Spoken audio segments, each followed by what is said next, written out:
What do you think about the Astros and the Sox? Would you make the Astros a substantial favorite now, sitting a 3-2 series lead as they head back to Houston, I believe?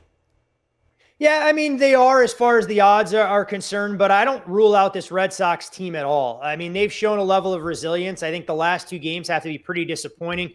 And when you look at Cora and some of his in-game decisions, we've seen it countless times so far this postseason that you just can't bring your best arm in and expect a starter to come in a high leverage relief situation. We could say what we want about Nathan Eovaldi getting shaved and a curveball that probably would have ended the inning. When you look at game 4 with the Red Sox having a chance to win it in Fenway and take a commanding 3-1 series lead.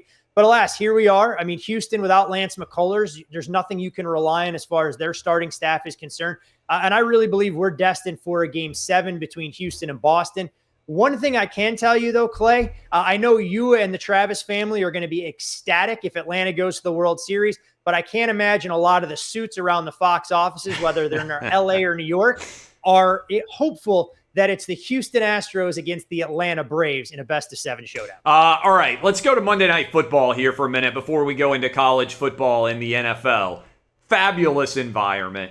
My oldest son was so convinced that the Bills were going to win that he wouldn't even go. So I had my 5th grader and my 1st grader there with me. What, if anything, did we learn about the Titans and the Bills in that fantastic Monday Night Football 34-31? Good guys, Tennessee Titans win over the bad guys, the Buffalo Bills.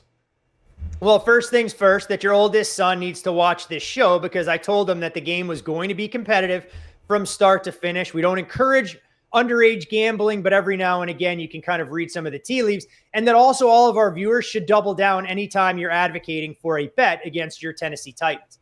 But in terms of the X's and O's out there, you have to give the Tennessee Titans defense a ton of credit because that's a game that could have been 14-0 early. And I don't think the Titans are able to come back from that kind of deficit if Josh Allen is leading the Bills down the field scoring touchdowns instead of settling for red zone field goals. Then, of course, you get the big run from Derrick Henry, and suddenly it was game on. Here we go. I think when you look at this Titans team overall, there's no doubt they need their full complement of weapons. It looked like a much more dynamic offensive attack with Julio Jones and A.J. Brown out there because it takes some of the burden off Derrick Henry. I love what I saw from their ability to generate a bit of a pass rush. You can talk about the 4th down play call from the Bills, but that's the Tennessee Titans getting in there to disrupt things on 4th and short as much as it is Josh Allen slipping down.